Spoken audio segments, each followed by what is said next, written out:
back with a profound understanding of my father's commitment to medical care for the poor and to overall public health.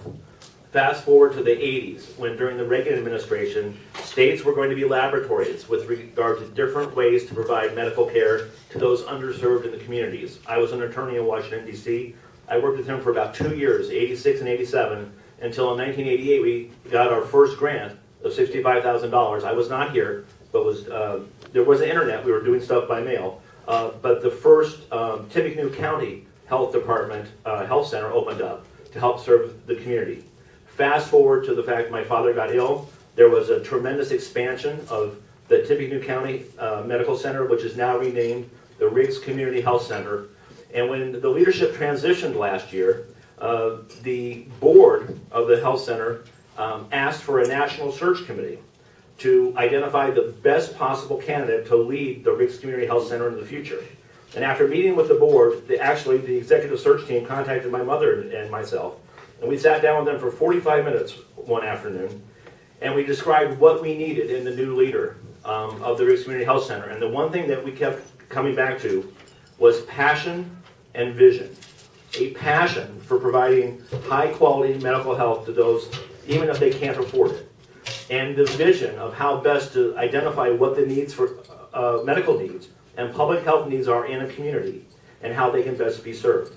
I have only met her 2 or 3 times, but I can say that on behalf of almost all those people who have met her, the only exceptions being those that want to get to know her better, everyone has been tremendously impressed with Dr. McQuade-Jones, who is the new executive director of the Riggs Community Health Center. She helped found the Community Health Center in Lebanon. She's now transitioned to Lafayette, and it was with great pride I ask you to join me in welcoming Dr. Bambi McQuade-Jones of the Riggs Community Health Center.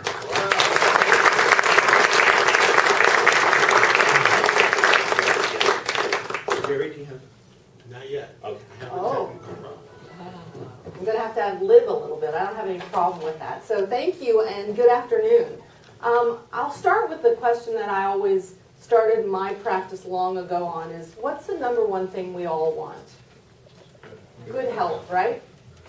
When you have your health, you have it all, right? And I think everybody in the room would say the same thing, and I would be right there with you. So there are populations in our communities that don't have the ability to have good health, okay? And those are generational poverty. People that are in a generational poverty situation that aren't like most of us that have health insurance, that have been brought up by physicians or other people in the medical community, parents that had insurance for us, that had good habits for us, and were able to supply those needs. Most of us didn't get that. So the population that my whole practice has been on is this population, is understanding that. Okay, why is it, as people would say in the beginning, okay, why do you want to start a community health center? Tell those people to get jobs, okay? Just tell them to go get a job with insurance. Why don't they do that? So I studied for many years about generational poverty so that I would understand it first, to understand why they don't do the same things that I do. So it's been a wonderful journey. I've been doing it for about 15 years, and I've taken a different appreciation. So, you know, what we do now at Riggs, and I've been there since September, and loving every minute of it, we have looked at our population and said, okay, we need to not give these people a handout, it's a hand up. And that changes the look. So what we want to do is keep all the people in Tippecanoe County, help them to become healthier and be really part of our society that is motivated to work every day. The bigger issue for me always, and I think your organization would say that, is we worry about the children. What do the children learn from parents that don't have bad health and aren't able to work and those things? What are we teaching our children? We continue that cycle of generational poverty. And so until we address what that's about and why these people act as they do, it will never get better. So even though we're not quite ready, that's not my strategy for Riggs. My strategy for Riggs is not just let's give free health care or discounted health care. Let's let patients know that we're part of their primary care that teaches them how to educate themselves, how to better themselves, how their health is all surrounding that, their mental health, their dental health, and their physical health. And when we address those things in a partnership with them, and that's the key to it, they're a partner with us, then we help them to get out of this generational poverty cycle that's been going on. So that's our strategy moving forward with Riggs. I think it's a wonderful organization. Obviously, that was built by Dr. Riggs with that great heart of, I want to make sure that I give to people that aren't able. I think our next mission that we go forward in is, but how do we do that? And how do we keep it going? Okay, so I can make many people, we have about 40,000 visits last year. So 40,000 visits of trying to make people healthier or give them care. But how do we move it forward and say, how do we change that generational poverty and how do we help with that's going on? So I'll just keep talking if you like. I'm more than happy to just... It'll be up in a minute. Okay, all right. So, so those of you that I know you're probably all very familiar with Riggs.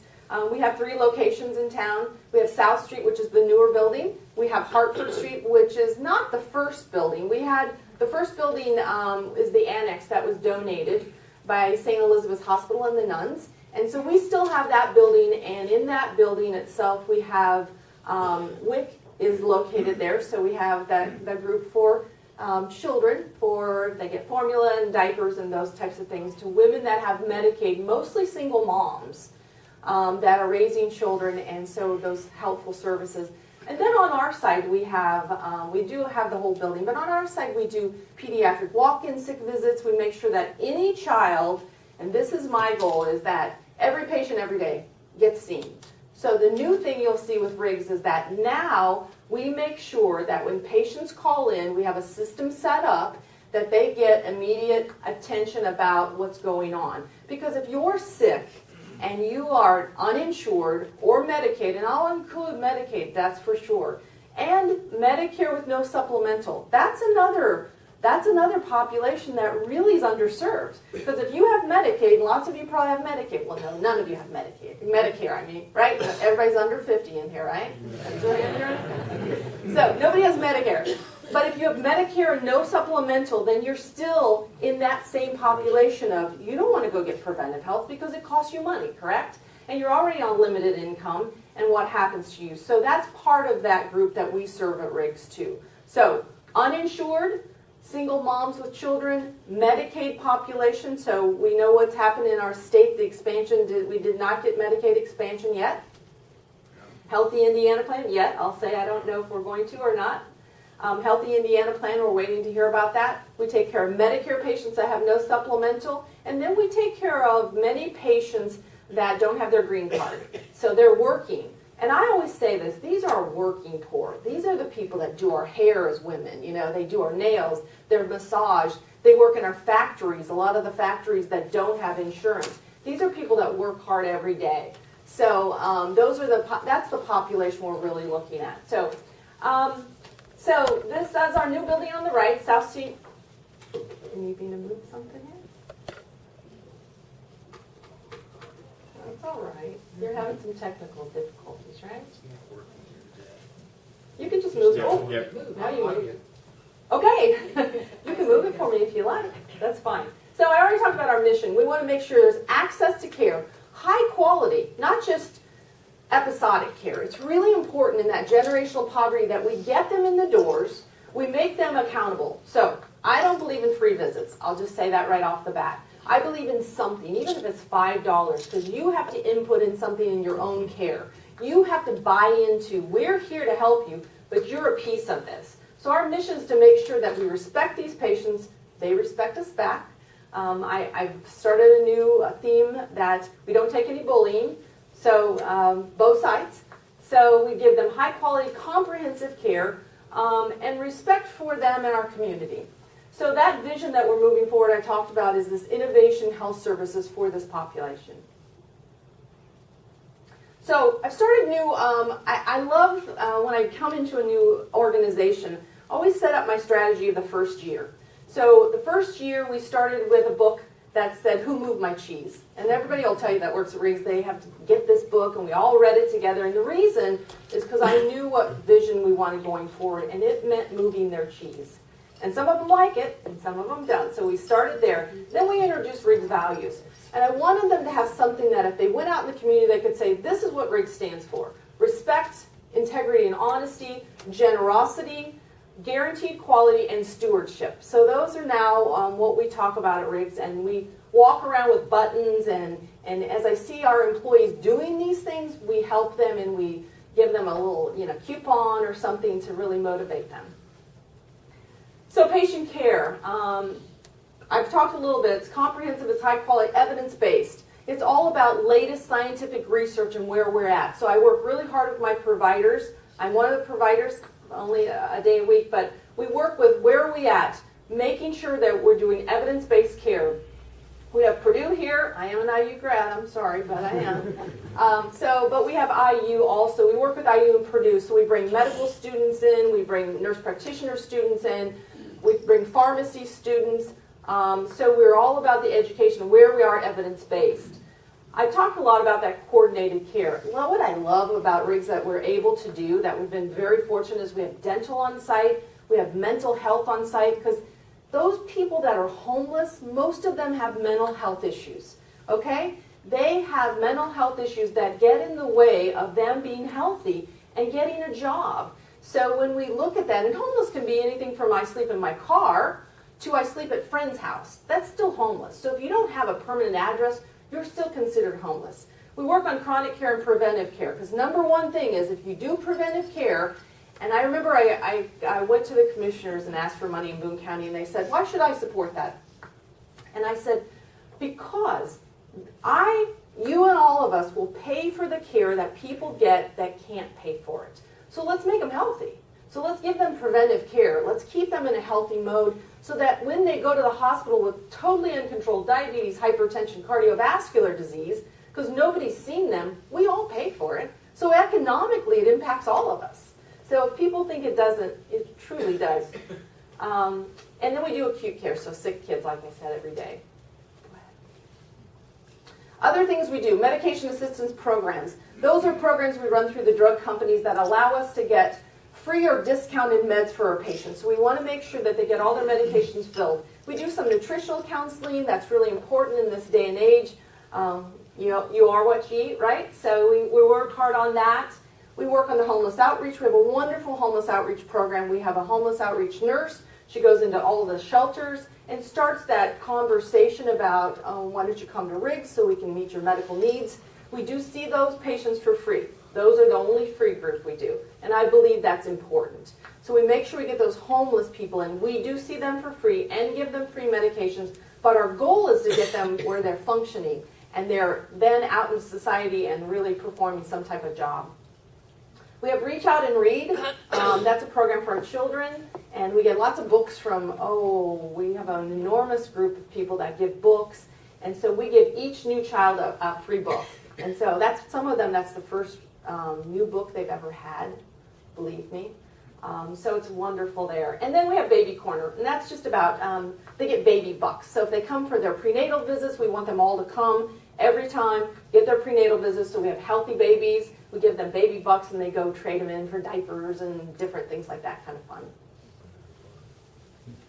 So Hartford Street, that's our building that needs work. I'll say that. So when I asked for funding, I'll tell you why. This is one of the first, and it was a great building.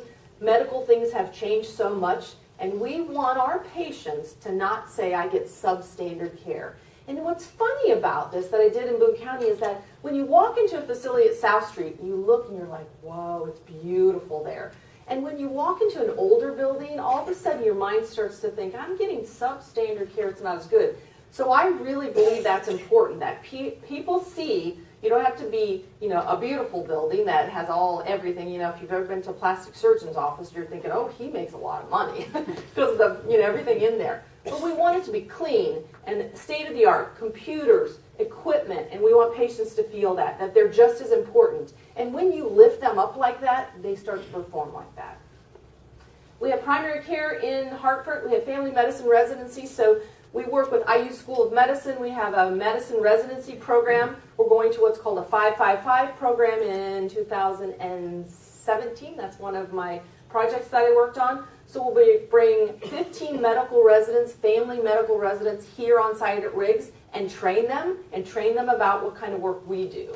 All right, and hopefully then we retain some of them and we bring them in our community. We bring that that process into our community and more doctors. And so we're running that program. It's already in effect, but it's a 2-2-2 program. So we'll go to 5 first years, 5 second years, and 5 third years. We have dental services at Hartford Street. We don't have enough. Dental is one of the difficult things. We don't do full dental. We do extractions and cleaning. We try to get every child in there and get their teeth clean and get them learning about all those things, because your dental health affects your physical health. Any of you that have cardiovascular disease know that they tell you, get to the dentist every 6 months, get your teeth cleaned, because it's the window to your heart. We also have behavioral health. Not enough yet. I'm trying to get a full-time psychiatric nurse practitioner, because our level of patients, we need more than we have. We have telepsychiatry, so I have a psychiatrist that gets on the screen and talks to patients, but we need a little more help there. Outreach and enrollment. What I talked about was our nurse that we have. She goes out into the shelters, and she does a great job.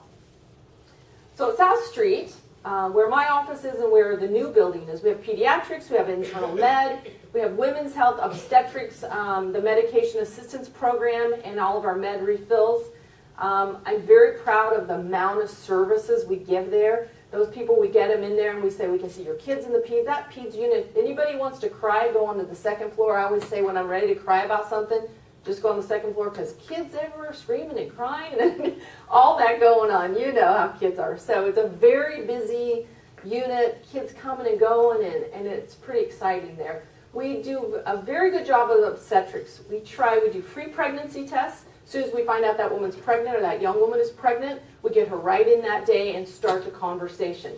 Here's what you shouldn't do. Make sure you're not drinking alcohol. Make sure you're not smoking. Make sure you're not taking over-the-counter meds. So we're trying to work on healthy babies from the beginning. We make it very easy for them to get in. Tippecanoe Street, I already talked about that, our homeless outreach, our reading corner, free pregnancy test, we're moving over there. So that's our other building. So you can see our growth. And my goal is really, this 2015, and I think we'll hit it, is 80,000 visits. We're about 40,000 last year. I think we'll double. I work very hard on efficiencies. That's kind of where my mind goes. So how we're taking care of patients from the time they come in the door to seeing them, and all the follow-ups and those kinds of things are really important. But you see how much of a growth we've had.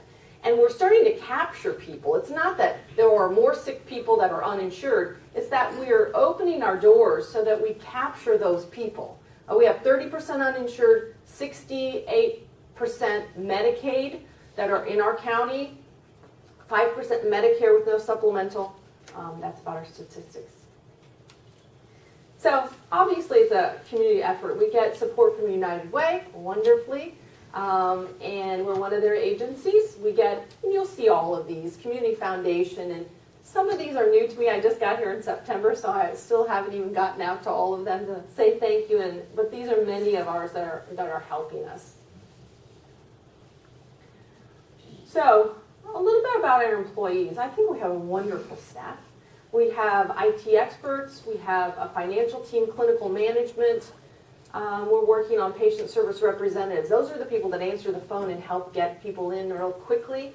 So we work very hard on that. Pharmacy technicians, interpreters. We have interpreters on site. Everyone that's Spanish speaking has an interpreter, can help them that day. So, and lots of our providers actually speak Spanish. It's great. Then on the clinical side, we had board certified. The only physicians that I will take are board certified. We have advanced practice nurses that function independently in Indiana, which is great. We have nurse midwives, LPNs. We have hygienists and our registered nurses, of course. Talked about the residents. We do the family medicine for Indiana University. We do Purdue University pharmacy students. We do nurse practitioner students from Indiana and Purdue, Indiana University. And then medical students, we just started medical students, and they're from Purdue. So we just got them started this year. So we're kind of, as I went to now, I think we're trying to really work IU and Purdue together. I think we've got a lot of brain power between both universities and trying to bring that together. That's one of the things I'm doing at Riggs, because I think it's important. And I think collaboratively we can do so much more than independently. So how do we make this all work? Smoke and mirrors, as I always say, right? So we have patient fees. We don't do free except for homeless outreach. We don't charge a lot, but we have patients pay. We want them to be invested. We have grants. We have a federal grant. We're an F2HC, federally qualified health center. We have United. We have some other local small grants. We get some property tax equivalents. So I thought that was interesting when I got here. We don't have a tax levy, but we get property tax. We also get donations, and we do some in-kind services. I have about 4 of my providers that are not paid, that actually have either done their practice and are now retired early, and they just give some time, which is really wonderful. Talked already about the self-pay is about 30%, Medicaid 65%, Medicare 4 to 5%, a little bit of commercial insurance. The reason I don't do a lot of commercial insurance, and we will not, is because that underserved population needs us. Most people with commercial insurance can go to other providers, and we don't want to be competitive. We want to take care of the population we were meant to take care of, I think. Sliding fee scale. So you'll see the things that we do charge. We charge $25 for dental, for cleaning, x-rays, all of that. $25 to see our psychiatrist. And then when we pull teeth, we could charge about $45. Dental's my most expensive department. You know, the amount of money it takes to run the equipment and clean everything and all that gets kind of expensive. So they're the ones that don't make us, don't break even, I'll say that. So what do I want to do? I've talked a little bit about, I'm working hard on recruiting good staff. Good staff. I came into Riggs and I saw that 60% of our people were generational poverty that work for us. They work for us. They make between $10 and $15 an hour. So the first thing I did was give all those people a 5% raise. Nobody else got a raise. Those people got a raise. And I told them, I am helping you the same as I'm going to help the community. Recognize that I need you here and I need you healthy, and we value you. And so as we value them, the whole culture is starting to change. You can see it. People are excited to be there. They're excited to work with the patients. They're excited that we have a very team. I'm very team-oriented. Nothing's a secret. We talk about it all the time. So that's been quite a change.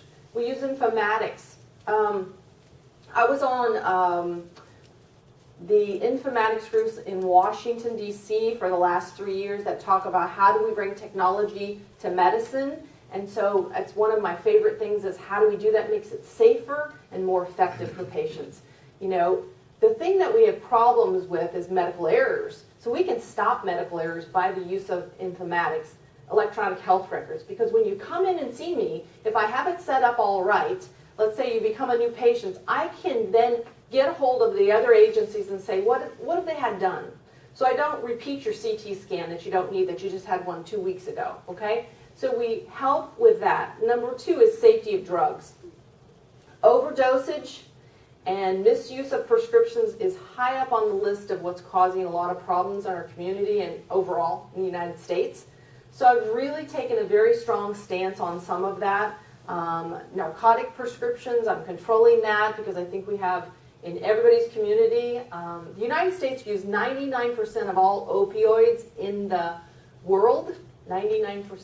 So we've got a little bit of an issue. So we're trying to address that because that's a lot of our kids. That's protecting our children in our community because they're getting a hold of things they shouldn't have. So we're watching that really close. And also creative culture. I was telling Mr. Riggs that we've started an educational fund, and it's for our employees. And our employees, someone gave us a small grant, and I put it in an educational fund, and I'm going to start to build from there so that we tell our employees they're important. And they start to go, MA gets more schooling to go to an LPN, and LPN goes to an RN, and RN goes to nurse practitioner. So we're working really hard on educating those people to take it out in the community too. So if you do it at home, you can encourage it in your community, I think. So what are our challenges? Oh, goodness. I think for a lot of people, for us, it's that hierarchy of needs for this population. So if they have to decide whether they're going to come and see us for a visit or feed their kids, guess what they do? They feed their kids, right? So we have to understand that and encourage patients that by being healthier, they can take better care of their kids and they can be a better example. So that's always the rub for us, is how do we get patients to buy in? We worked very hard on motivational interviewing with patients So instead of me saying, okay, now I want you to do this, I let them tell me what they need first. And as I look at that, then I try to meet some of those top needs to get them to be where I want with their health. So it's all about what the patient needs, not just what I tell them they need, right? We want to decrease ER visits. Every ER visit that doesn't get paid goes into our community, right? Because we have to pay for those visits. So as we decrease those ER visits, it helps our taxes. It does. Helps our community be healthier, helps the kids get better, healthier parents, which parent better. Everybody parents, it's very difficult to parent when you're sick, okay? Because you're worried about yourself and you don't feel good. So as we get moms healthier, it's better for the kids. So we try to keep them out of the ER, trying to prevention like I talked about. Okay, so that's about Riggs. Hopefully that's a good update of where we are and where we're heading. If you want to get involved, there's my email. I'll take questions if I didn't go too far. Questions? Yes? How many board certified physicians do you have on staff that are considered to be employees of Riggs? I have 20 providers between nurse practitioners and physicians. I have 20 right now. Are those board certified physicians? Board certified everybody. NPs and physicians are all board certified. All right, how many board certified physicians? 9. Okay. And are they considered employees of Riggs? Everybody's an employee at Riggs. Okay. Yep. Any other questions? Do you have interpreters at all the sites? I do. I have 3 in each building because we have a lot of Spanish-speaking patients. I just want to say thank you for helping the homeless and Lafayette Transitional Housing and coming in and taking care of their needs. Thank you. We really appreciate that. Okay. On behalf of Kiwanis, I would like to thank Dr. McQuade-Jones. I think you'll agree with me that passion and vision are well represented right here.